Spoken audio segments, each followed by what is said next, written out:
Good evening everyone. तो आज की इस वीडियो में हम लोग बात करेंगे सिस्टम वेरिएबल्स क्या होते हैं। उसके साथ साथ दोस्तों हम लोग यहाँ पर थर्मोडायनेमिक इक्विलिब्रियम क्या होता है ये समझेंगे, और कुछ थर्मोडायनेमिक प्रोसेस हैं दोस्तों उनके बारे में हम लोग यहाँ पर बात करने वाले हैं। ठीक है, तो सबसे पहले हम लोग यहाँ पर बात करते हैं ये सिस्टम वेरिएबल्स क्या होते हैं, इसको समझते हैं। तो अब दोस्तों हम लोग यहाँ पर बात करते हैं ये सिस्टम वेरिएबल्स क्या होता है। सिस्टम वेरिएबल्स को ही दोस्तों हम लोग यहाँ पर प्रॉपर्टी ऑफ सिस्टम बोल सकते हैं। ठीक है, प्रॉपर्टी ऑफ सिस्टम और सिस्टम वेरिएबल एक ही चीज़ है। तो अब देखते हैं दोस्तों इसकी डेफिनेशन। तो दोस्तों ये सिस्टम वेरिएबल्स क्या होते हैं, देखिए, it is any measurable quantity of a system. System की कोई भी मेजरेबल क्वांटिटी, मतलब ऐसी क्वांटिटी जिसको आप मेजर कर सकते हो, उसको सिस्टम वेरिएबल बोला जाता है। फॉर एग्जांपल सिस्टम का प्रेशर, ये एक मेजरेबल क्वांटिटी है ना, तो इसको सिस्टम वेरिएबल बोलते हैं हम लोग। ठीक है, फिर उसका वॉल्यूम, ओके, उसका टेम्परेचर, ये सारे के सारे दोस्तों प्रॉपर्टी ऑफ सिस्टम बोल सकते हो इसको, या सिस्टम वेरिएबल्स आप बोल सकते हो। फिर सिस्टम का दोस्तों मास, उसकी डेंसिटी, उसकी इंटरनल एनर्जी, ये सारे के सारे जो है ना दोस्तों, ये सिस्टम वेरिएबल्स हैं। ठीक है, एक बात आपको यहाँ पर ध्यान में रखनी है कि दोस्तों ये सिस्टम वेरिएबल्स जो हैं, प्रेशर, वॉल्यूम, टेम्परेचर, मास, डेंसिटी, ये सारी चीज़ें आप तभी मेजर कर सकते हो जब सिस्टम थर्मोडायनेमिक इक्विलिब्रियम में हो। ठीक है, अगर वो सिस्टम थर्मोडायनेमिक इक्विलिब्रियम में नहीं है तो इसको आप एग्जैक्ट मेजर नहीं कर सकते। तो फिर दोस्तों ये सिस्टम वेरिएबल्स की डेफिनेशन आप कैसे लिखोगे, any measurable quantity of a system when system is in thermodynamic equilibrium. Thermodynamic equilibrium, okay. तो दोस्तों थर्मल इक्विलिब्रियम क्या होता है ये तो ऑलरेडी हम लोग पढ़ चुके हैं, लेकिन दोस्तों ये थर्मोडायनेमिक इक्विलिब्रियम क्या होता है, तो अब दोस्तों हम लोग यहाँ पर ये थर्मोडायनेमिक इक्विलिब्रियम के बारे में बात करेंगे। तो थर्मोडायनेमिक इक्विलिब्रियम का मतलब क्या है, कोई भी सिस्टम थर्मोडायनेमिक इक्विलिब्रियम में है, इसका मतलब क्या है। तो दोस्तों देखिए, a system is said to be in thermodynamic equilibrium if following three conditions are satisfied. तो कोई भी सिस्टम थर्मोडायनेमिक इक्विलिब्रियम में तभी है, हम बोलेंगे, जब ये तीनों कंडीशंस अगर सेटिस्फाई हो रही हैं। ठीक है, तो अगर सिस्टम थर्मोडायनेमिक इक्विलिब्रियम में है तभी हम उसके जो प्रॉपर्टीज़ है, प्रेशर, वॉल्यूम, टेम्परेचर, मास, उसको मेजर कर सकते हैं, नहीं तो नहीं कर सकते। ठीक है, इसीलिए दोस्तों थर्मोडायनेमिक इक्विलिब्रियम सीखना जरूरी है। तो सिस्टम थर्मोडायनेमिक इक्विलिब्रियम में कब होगी, जब ये तीन कंडीशंस सेटिस्फाई होंगे। मतलब वो सिस्टम मैकेनिकल इक्विलिब्रियम में होनी चाहिए, थर्मल इक्विलिब्रियम में होनी चाहिए और केमिकल इक्विलिब्रियम में होनी चाहिए। तो वन बाय वन इसको समझते हैं। पहले समझते हैं हम यहाँ पे मैकेनिकल इक्विलिब्रियम क्या होता है। तो मैकेनिकल इक्विलिब्रियम क्या होता है, तो देखिए दोस्तों, a system is said to be in mechanical equilibrium if there are no unbalanced forces within the system. मतलब यहाँ पर सिस्टम के अंदर कोई अनबैलेंस्ड फोर्सेस नहीं होने चाहिए। ठीक है, and also between system and surrounding, also between system and surrounding. तो अगर सिस्टम और सराउंडिंग के बीच कोई अनबैलेंस्ड फोर्सेस है, इधर ज़्यादा फोर्स है इधर कम फोर्स है, तो ये पिस्टन उधर जाएगा। अगर इधर ज़्यादा फोर्स है इधर कम है तो ये पिस्टन अंदर चला जाएगा।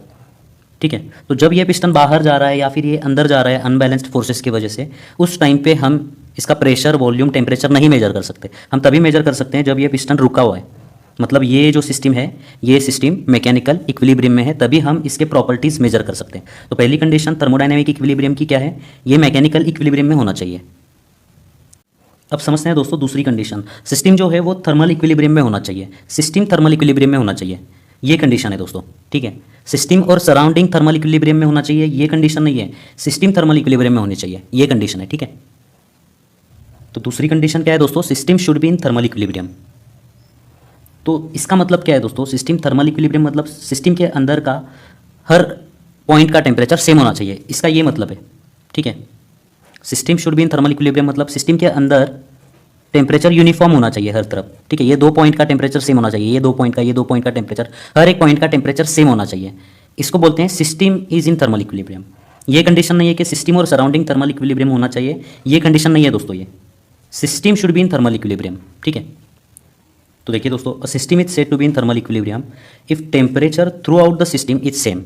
थ्रू आउट द सिस्टम हर एक पॉइंट का टेम्परेचर सेम होना चाहिए, and do not change with time. And do not change with time, तभी तो हम मेजर कर सकते हैं टेम्परेचर, प्रेशर प्रॉपरली उसका। ठीक है, तो दूसरी कंडीशन क्या है थर्मोडायनेमिक इक्विलिब्रियम की, इस सिस्टम जो है वो थर्मल इक्विलिब्रियम में होनी चाहिए। मतलब हर एक पॉइंट का टेम्परेचर सेम होना चाहिए इसके अंदर का। ये ज़रूरी नहीं है कि अंदर का और बाहर का टेम्परेचर सेम हो, ये ज़रूरी नहीं है थर्मोडायनेमिक इक्विलिब्रियम के लिए। ठीक है, थर्मोडायनेमिक इक्विलिब्रियम के लिए क्या ज़रूरी है दोस्तों, सिस्टम के अंदर का टेम्परेचर जो है, मतलब सिस्टम थर्मल इक्विलिब्रियम में होनी चाहिए, उसके अंदर का टेम्परेचर सेम होना चाहिए हर पॉइंट का। तीसरा पॉइंट क्या है दोस्तों, it should be in chemical equilibrium. तो दोस्तों सिस्टम केमिकल इक्विलिब्रियम में ऐसा हम कब बोलेंगे, जब सिस्टम के अंदर कोई केमिकल रिएक्शन ना हो रही हो, इसके अंदर कोई केमिकल रिएक्शन ना हो रही हो, तब हम बोलेंगे कि सिस्टम जो है केमिकल इक्विलिब्रियम में है। So system is said to be in chemical equilibrium when there is no chemical reaction inside the system. तो दोस्तों कोई भी सिस्टम हो, कोई भी सिस्टम हो, ये कोई भी सिस्टम हो, ये अगर मैकेनिकल इक्विलिब्रियम में है, मैकेनिकल इक्विलिब्रियम में है, मैकेनिकल इक्विलिब्रियम मतलब यहाँ पे अनबैलेंस्ड फोर्सेस नहीं है, ना सिस्टम में है ना सिस्टम और सराउंडिंग के बीच अनबैलेंस्ड फोर्सेस हैं, मतलब ये मैकेनिकल इक्विलिब्रियम में है। ये अगर थर्मल इक्विलिब्रियम में है, थर्मल इक्विलिब्रियम का मतलब क्या है दोस्तों कि सिस्टम के अंदर हर एक पॉइंट का टेम्परेचर सेम है और वो चेंज नहीं हो रहा है, ओके, और अंदर कोई केमिकल रिएक्शन नहीं है, तो ये केमिकल इक्विलिब्रियम में भी है, ठीक है। तो अगर ये तीन कंडीशन सेटिस्फाई हो रही है तो ये जो सिस्टम है ये आप बोल सकते हो कि ये थर्मोडायनेमिक इक्विलिब्रियम में है, ठीक है। इसी को दोस्तों थर्मोडायनेमिक इक्विलिब्रियम बोलते हैं, थर्मोडायनेमिक इक्विलिब्रियम। तो ये थर्मोडायनेमिक इक्विलिब्रियम पढ़ना क्यों इंपॉर्टेंट है, क्योंकि दोस्तों सिस्टम के जो वेरिएबल्स हैं मतलब प्रेशर, वॉल्यूम, टेम्परेचर, ये आप तभी मेजर कर सकते हो जब वो सिस्टम थर्मोडायनेमिक इक्विलिब्रियम में होगी, वरना आप नहीं मेजर कर सकते इसको। एक एग्जांपल के थ्रू समझते हैं। तो सपोज दोस्तों यहाँ पे देखिए ये एक सिस्टम है, ये एक पिस्टन है, ओके। तो जब ये पिस्टन ऊपर जा रहा है तो यहाँ पे मैकेनिकल इक्विलिब्रियम नहीं है। पिस्टन अगर ऊपर जा रहा है तो ये मैकेनिकल इक्विलिब्रियम नहीं है, पिस्टन रुका होना चाहिए, ठीक है। तो जब पिस्टन ऊपर जा रहा है तब आप वॉल्यूम मेजर नहीं कर सकते, प्रेशर नहीं मेजर कर सकते, टेम्परेचर नहीं मेजर कर सकते। उसको मेजर करने के लिए ये जो है ये पिस्टन रुका हुआ होना चाहिए, मतलब ये मैकेनिकल इक्विलिब्रियम में होना चाहिए। दूसरी बात, ये थर्मल इक्विलिब्रियम में होना चाहिए। थर्मल इक्विलिब्रियम मतलब यहाँ का जो टेम्परेचर है सिस्टम के अंदर का वो हर एक पॉइंट पे सेम होना चाहिए, मतलब सिस्टम थर्मल इक्विलिब्रियम में है और इसके अंदर कोई केमिकल रिएक्शन नहीं होनी चाहिए, तभी आप इसके जो प्रॉपर्टीज़ हैं, इसके जो वेरिएबल्स हैं उसको मेजर कर सकते हो। अब देखते हैं दोस्तों आपके टेक्स्ट बुक का नेक्स्ट कंसेप्ट जो कि इंटेंसिव वेरिएबल और एक्सटेंसिव वेरिएबल मतलब क्या, ठीक है। इसको इंटेंसिव प्रॉपर्टीज़ और एक्सटेंसिव प्रॉपर्टीज़ भी बोला जा सकता है, ओके। तो सबसे पहले देखते हैं इंटेंसिव वेरिएबल क्या होते हैं। तो इंटेंसिव वेरिएबल क्या होते हैं, देखिए दोस्तों, which do not depend on the size of a system. Intensive variable ये सिस्टम के साइज के ऊपर नहीं डिपेंड होते हैं। If we divide any system into two compartment, intensive variable remain same as initial, okay. इसका मतलब क्या है, आपके पास कोई भी एक सिस्टम है, मान लेते हैं आपके पास कोई भी एक सिस्टम है, ये एक आपके पास सिस्टम है, ठीक है। और इसका जो इनिशियल प्रॉपर्टीज़ है, इनिशियल मास बोलते हैं हम, इनिशियल मास m है, इनिशियल वॉल्यूम v है, initial temperature t, initial pressure p, initial density rho, ठीक है। ये इसके वेरिएबल्स हैं।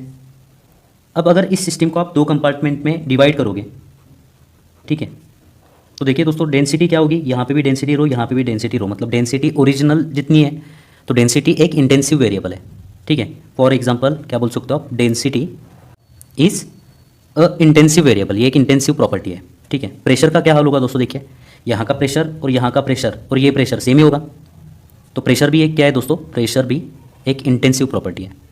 टेम्परेचर का क्या हाल होगा दोस्तों, देखिए टेम्परेचर, यहाँ का टेम्परेचर, यहाँ का टेम्परेचर और ये टेम्परेचर सेम होगा, सो temperature is also intensive variable, ठीक है। लेकिन दोस्तों वॉल्यूम देखिए, यहाँ का वॉल्यूम V1, यहाँ का वॉल्यूम V2 और ये V है, मतलब ये ओरिजिनल से मैच नहीं कर रहा है। तो वॉल्यूम क्या है दोस्तों, ये इंटेंसिव वेरिएबल नहीं है, ये एक्सटेंसिव वेरिएबल है। एक्सटेंसिव वेरिएबल क्या होता है इसके बाद में देखेंगे हम। मास का भी वही हाल होगा दोस्तों, यहाँ पे मास देखिए m1 होगा, यहाँ पे मास m2 होगा, ये मास m है, तो मास चेंज हो रहा है, तो मास भी एक्सटेंसिव वेरिएबल है। सेम होगा दोस्तों इंटरनल एनर्जी के बारे में। मान लेते हैं ये पूरी जो सिस्टम थी इसकी इंटरनल एनर्जी U थी, तो ये बड़ी सिस्टम है तो इंटरनल एनर्जी ज़्यादा होगी। अगर कंपार्टमेंट किया जाए तो इसकी इंटरनल एनर्जी, मॉलिक्यूल्स कम है तो इंटरनल एनर्जी कम होगी, तो इसकी इंटरनल एनर्जी U1, इसकी इंटरनल एनर्जी U2, ठीक है। तो इंटरनल एनर्जी भी क्या हो रही है दोस्तों, कंपार्टमेंट की वजह से यहाँ पे चेंज हो रही है, तो ये इंटरनल एनर्जी भी एक्सटेंसिव वेरिएबल है, ठीक है। तो अब देखते हैं दोस्तों एक्सटेंसिव वेरिएबल। तो देखिए दोस्तों which depends on size of a system, ठीक है। तो एक्सटेंसिव वेरिएबल ये साइज पे डिपेंड करते हैं, मतलब देखिए that is if we divide any system into two compartment, extensive variable changes they do not match with the initial values, okay. इसका मतलब देखिए दोस्तों यहाँ पर देखिए ये सिस्टम जो है, अगर ये सिस्टम को हम डिवाइड करते हैं दो कंपार्टमेंट में, तो जो इनिशियल इंटरनल एनर्जी थी उसकी, ओके, वो दोनों कंपार्टमेंट की क्या हो गई, अलग अलग हो गई, ठीक है। इसकी इंटरनल एनर्जी U1 हो गई, इसकी इंटरनल एनर्जी U2 हो गई, तो इंटरनल एनर्जी एक एक्सटेंसिव वेरिएबल है, ठीक है। मास भी क्या होगा दोस्तों, यहाँ का मास और यहाँ का मास अलग अलग होगा, तो मास भी एक एक्सटेंसिव वेरिएबल है। सिमिलरली वॉल्यूम भी क्या होगा दोस्तों, यहाँ पे देखिए ये सिस्टम का वॉल्यूम V है, कंपार्टमेंट बनाने पर यहाँ पे V1 हो जाएगा, यहाँ पे V2 हो जाएगा। तो दोस्तों मास, वॉल्यूम और ये जो इंटरनल एनर्जी है ये एक्सटेंसिव वेरिएबल्स हैं। So mass, volume, internal energy are extensive variables, ये एक्सटेंसिव वेरिएबल्स हैं। अब देखते हैं दोस्तों नेक्स्ट कंसेप्ट थर्मोडायनेमिक्स का, जो कि है स्टेट। स्टेट का मतलब क्या है, स्टेट ऑफ अ सिस्टम। तो स्टेट क्या होता है, it is a condition of a system at a specific time, मतलब किसी भी स्पेसिफिक टाइम पर जो कंडीशन होती है सिस्टम की उसको स्टेट बोलते हैं। मतलब ये एक सिस्टम है, यहाँ का प्रेशर P1 है, एज्यूम करते हैं वॉल्यूम V1 है ये, और टेम्परेचर T1 है। मान लेते हैं इनकी वैल्यूज़ चेंज होने की वजह से ये पिस्टन क्या हुआ, यहाँ पे बाहर चला गया, ठीक है। मतलब पिस्टन की पोजीशन चेंज हो गई, सिस्टम की कंडीशन चेंज हो गई, तो इसको हम स्टेट 2 बोलेंगे। इसका जो प्रेशर है वो P2 हो गया, मान लेते हैं वॉल्यूम V2 और टेम्परेचर T2 हो गया। तो ये कंडीशन चेंज हो गई, मतलब स्टेट चेंज हो गया। स्टेट का मतलब क्या है, एक पर्टिकुलर कंडीशन होती है सिस्टम की, ठीक है। स्टेट कब चेंज होगा दोस्तों, या तो प्रेशर चेंज होगा, या तो प्रेशर और वॉल्यूम चेंज होगा, या फिर टेम्परेचर चेंज होगा। कोई भी एक वेरिएबल अगर चेंज हो रहा है तो स्टेट चेंज हो रहा है, ठीक है। देखते हैं अब नेक्स्ट डेफिनेशन दोस्तों, जिसका नाम है थर्मोडाइनमिक प्रोसेस। थर्मोडाइनमिक प्रोसेस, ठीक है। थर्मोडाइनमिक प्रोसेस का मतलब क्या है? If state of a system is changing it is called as thermodynamic process. तो ये देखिए सिस्टम यहाँ पे स्टेट 1 से स्टेट 2 में चेंज हो रही है, तो इस प्रोसेस को क्या बोलेंगे? थर्मोडाइनमिक प्रोसेस बोलेंगे। स्टेट कब चेंज होता है? कोई भी वेरिएबल अगर चेंज होगा तो स्टेट चेंज होगा, तो कोई भी अगर वेरिएबल चेंज होगा तो उसको हम थर्मोडाइनमिक प्रोसेस बोल सकते हैं। तो दोस्तों ये जो थर्मोडाइनमिक प्रोसेस है, इस प्रोसेस को साइंटिस्ट लोग क्यों स्टडी करते थे? ये इसलिए स्टडी करते थे क्योंकि उस ज़माने में काम करने के लिए स्टीम इंजन को यूज़ किया जाता था दोस्तों। स्टीम इंजन क्या होता है, मान लेते हैं ये एक स्टीम इंजन है, इसको आप प्रोवाइड करते हो हीट और ये आपको कुछ काम देता है, ओके, ये आपको कुछ वर्क देता है। तो कुछ अमाउंट ऑफ हीट आपके पास है, उससे ज़्यादा वर्क निकालने के लिए यहाँ पे कौन से प्रोसेस को फॉलो करना चाहिए? ये जो पढ़ाई है पूरी की पूरी, इस पढ़ाई को दोस्तों थर्मोडाइनमिक्स बोलते हैं, okay. Unit amount of heat है, उससे ज़्यादा आपको वर्क निकालना है, उसका मतलब क्या है? एफिशिएंसी आपको इसकी इंक्रीज़ करना है।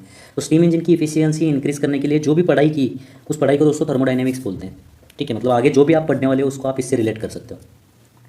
दोस्तों ये वर्क डन कैसे निकालते हैं हम लोग? वर्क डन निकालने का एक तरीका मैं आपको बता चुका हूँ, ठीक है। वो क्या है? अगर कांस्टेंट प्रेशर है, प्रेशर अगर कांस्टेंट है तो वर्क डन कैसे निकालते हैं? P into change in volume. अगर प्रेशर कांस्टेंट है, इफ़ P इज़ कांस्टेंट, ये फॉर्मूले से निकलेगा वर्क डन। और अगर P वैरी कर रहा है दोस्तों, तो आपको वर्क डन निकालने के लिए क्या करना होगा? इंटीग्रेशन का यूज़ करना होगा, P इंटू TV, ओके। कहाँ से कहाँ तक? इनिशियल वॉल्यूम से फाइनल वॉल्यूम तक आपको ये इंटीग्रेट करना होगा इसको। एक और तरीका है दोस्तों वर्क डन के बारे में आइडिया निकालने का, वो क्या है दोस्तों? वो है प्रेशर वॉल्यूम डायग्राम।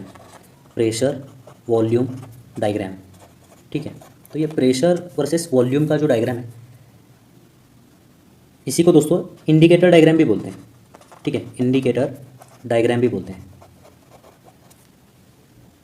अब कुछ प्रोसेसेस दोस्तों हम यहाँ पे देखेंगे, जिसको कि डीप में बाद में पढ़ने वाले हम, लेकिन वर्क डन को समझने के लिए हम कुछ प्रोसेसेस हम यहाँ पे देखेंगे। तो पहली प्रोसेस हम यहाँ पे देखते हैं, expansion of gas with constant pressure. Gas expand हो रहा है लेकिन प्रेशर क्या हो रहा है दोस्तों? यहाँ पे कांस्टेंट रह रहा है। तो उस प्रोसेस को हम यहाँ पे समझते हैं और उसका PV डायग्राम हम कैसे निकालेंगे उसके बारे में डिस्कस करते हैं। तो मान लेते हैं यहाँ पे एक सिस्टम है, यहाँ पे एक गैस है, ठीक है, और आप इस गैस को हीट प्रोवाइड कर रहे हो। इसकी वजह से ये पिस्टन जो है वो यहाँ से मूव कर रहा है, यहाँ पर मान लेते हैं यहाँ से ये यहाँ मूव किया, ये पिस्टन यहाँ से यहाँ मूव किया, मतलब इसने कुछ वर्क किया। अब ये जो गैस का एक्सपांशन हो रहा है दोस्तों, ये एक्सपांशन कांस्टेंट प्रेशर पे हो रहा है, मतलब प्रेशर यहाँ पे चेंज नहीं हो रहा है।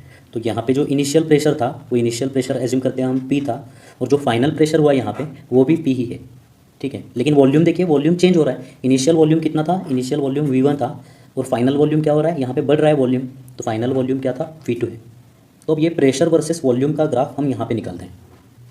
वाई एक्सिस पर हम कंसिडर करेंगे प्रेशर, और एक्स एक्सिस पर हम यहाँ पे कंसिडर करेंगे वॉल्यूम, ठीक है। इनिशियल वॉल्यूम कितना है देखिए दोस्तों? इनिशियल वॉल्यूम V1 है, ठीक है, तो इसको हम V1 बोलेंगे। यहाँ पर देखिए ये इनिशियल वॉल्यूम V1 है, तो इसको हम V1 बोलेंगे। ये फाइनल वॉल्यूम कितना हो रहा है? ये फाइनल वॉल्यूम हो रहा है V2, तो इसको हम बोलेंगे V2। लेकिन यहाँ पे प्रेशर P है और यहाँ पर भी प्रेशर P है, मतलब इस पॉइंट पर देखते हैं, हम एज्यूम करते हैं कि ये जो प्रेशर है, ये एज्यूम करते हैं हम यहाँ पे P प्रेशर है। तो फर्स्ट स्टेट में भी इसका प्रेशर P है, सेकेंड स्टेट में भी इसका प्रेशर क्या है? देखिए P है, सेम है। तो ये प्रेशर वर्सेस वॉल्यूम का जो ग्राफ है वो क्या होगा? यहाँ पे स्ट्रेट लाइन आएगा, हॉरिजॉन्टल लाइन, देखिए ये पाथ होगा इसका, ठीक है। यहाँ पे प्रेशर क्या हो रहा है? प्रेशर कांस्टेंट रह रहा है, लेकिन वॉल्यूम चेंज हो रहा है, ठीक है। ये चेंज इन वॉल्यूम इतना है, ये चेंज इन वॉल्यूम है इतना, ठीक है। और ये प्रेशर है, ये प्रेशर, ये चेंज इन वॉल्यूम। तो अगर प्रेशर कांस्टेंट है तो वर्क डन निकालने का तरीका क्या है दोस्तों? Pressure into change in volume. यहाँ पे देखिए प्रेशर कांस्टेंट है, तो यहाँ पे वर्क डन क्या होगा? Work done will be equal to pressure into change in volume होगा।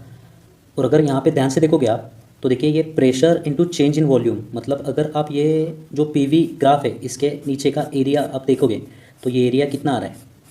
ये एरिया कितना आ रहा है? देखिए ये P into delta we, P into delta we. तो ये एरिया आपको क्या बताएगा? वर्क डन, ठीक है। तो यहाँ से एक बात हमें समझ में आ चुकी है कि area under PV curve is equal to what? Work done.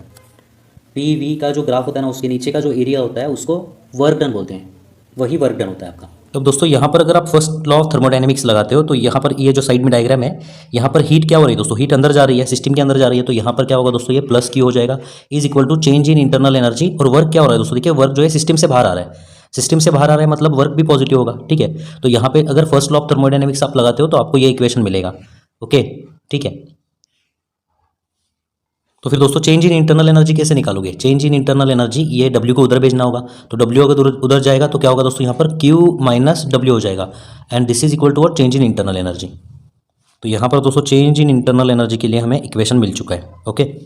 दूसरी प्रोसेस हम यहाँ पे देखें दोस्तों, एक्सपांशन हो रहा है, अब गैस का एक्सपांशन हो रहा है, लेकिन प्रेशर क्या हो रहा है, रिड्यूस हो रहा है, ठीक है। तो इसको डायग्रामेटिकली पहले समझते हैं। तो सपोज दोस्तों यहाँ पे एक गैस है, ओके, और आप इसको प्रोवाइड कर रहे हो क्यू अमाउंट ऑफ हीट, इसके वजह से इसका हो रहा है यहाँ पे एक्सपांशन हो रहा है, तो ये पिस्टन इधर में होगा, कुछ वर्क मिलेगा आपको यहाँ पर, ठीक है। लेकिन यहाँ से यहाँ जो प्रेशर है वो प्रेशर रिड्यूस हो रहा है, अब प्रेशर कांस्टेंट नहीं रह रहा है।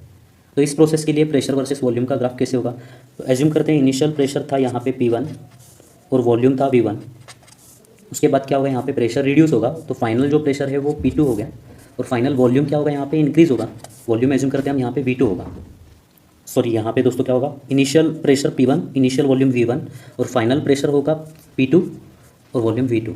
इनिशियल प्रेशर ज़्यादा है, ये प्रेशर कम हो रहा है, वॉल्यूम बढ़ रहा है, ठीक है।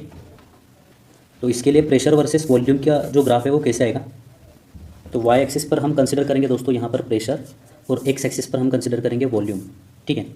ये देखिए ये वॉल्यूम V1 है और ये वॉल्यूम है V2। यहाँ पे इस पॉइंट पर प्रेशर ज़्यादा है तो इसको हम बोलेंगे P1 प्रेशर, इस पॉइंट को हम बोलेंगे P1 प्रेशर, और इस पॉइंट पर प्रेशर कम है, प्रेशर रिड्यूस हो रहा है, तो इस पॉइंट को हम बोलेंगे प्रेशर P2, ठीक है। इस पॉइंट पर प्रेशर ज़्यादा है, इस पॉइंट पर प्रेशर कम है, ठीक है। यहाँ पे देखिए वॉल्यूम कम है, यहाँ पे वॉल्यूम ज़्यादा है, तो ये स्टेट 1 है दोस्तों, ये स्टेट 2 है। अगर दोस्तों इसके बीच वाले स्टेट्स का भी आपको पता है, इसके बीच वाले स्टेट्स के लिए वैल्यूज़ पता है आपको प्रेशर और वॉल्यूम की, तो आप यहाँ पे इसका ग्राफ आराम से बना सकते हो। तो मान लेते हैं अगर ये ग्राफ ऐसा हुआ, ठीक है, तो ये प्रेशर वर्सेस वॉल्यूम का जो ग्राफ है, अगर ये पाथ ऐसा हुआ तो यहाँ पे वर्क डन क्या होगा, area under this graph, area under this graph मतलब क्या, ये एरिया, ठीक है, ये एरिया जो है, ये एरिया आपको वर्क डन देगा, ठीक है।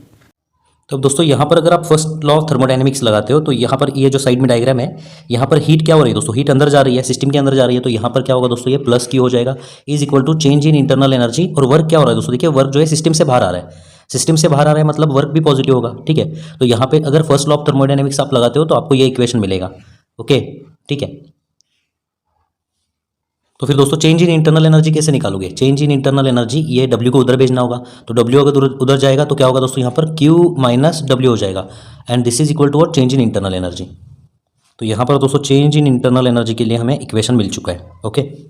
अब देखते हैं दोस्तों थर्ड प्रोसेस, तीसरी प्रोसेस है दोस्तों कॉम्प्रेशन विथ इंक्रीजिंग प्रेशर, मतलब अब कॉम्प्रेशन हो रहा है, कॉम्प्रेशन भी आपको पढ़ना है। क्यों पढ़ना है, ये जब आप हीट इंजन पढ़ोगे तब आपके समझ में आएगा, ठीक है। तो प्रोसेस हमें कॉम्प्रेशन भी पढ़ना है यहाँ पर। देखिए दोस्तों ये फर्स्ट स्टेट है, आप यहाँ पे क्या कर रहे हो, आप सिस्टम पे वर्क कर रहे हो, आप इस पिस्टन को पुश कर रहे हो अंदर, ठीक है।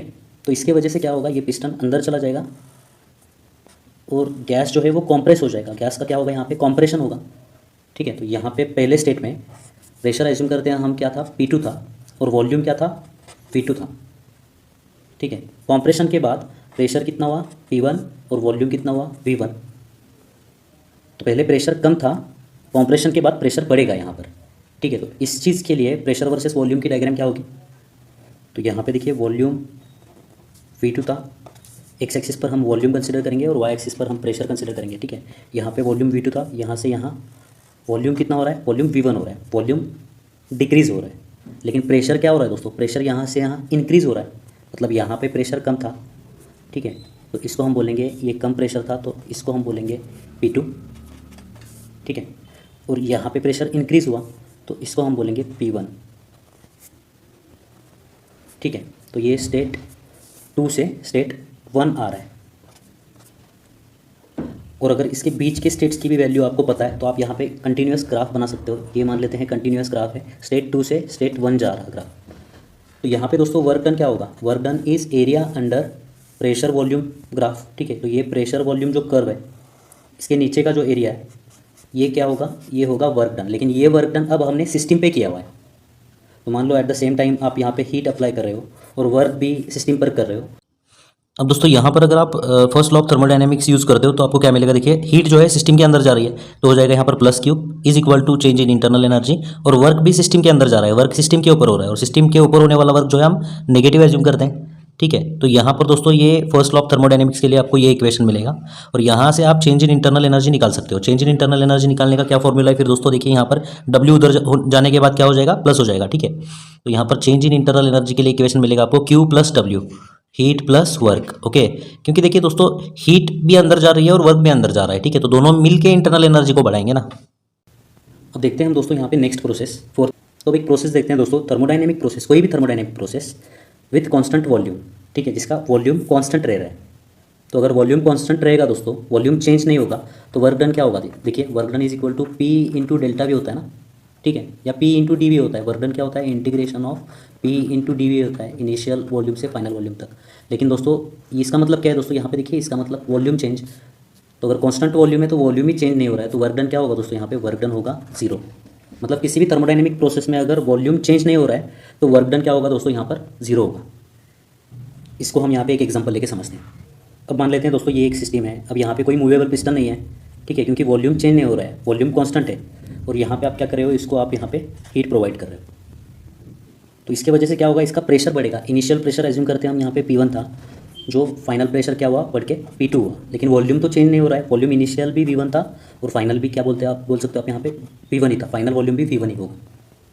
तो अब इसके लिए प्रेशर वर्सेस वॉल्यूम का ग्राफ बनाते हैं। तो वाई एक्सिस पर हम कंसिडर करेंगे दोस्तों यहाँ पर प्रेशर, और एक्स एक्सिस पर हम कंसिडर करेंगे यहाँ पर वॉल्यूम।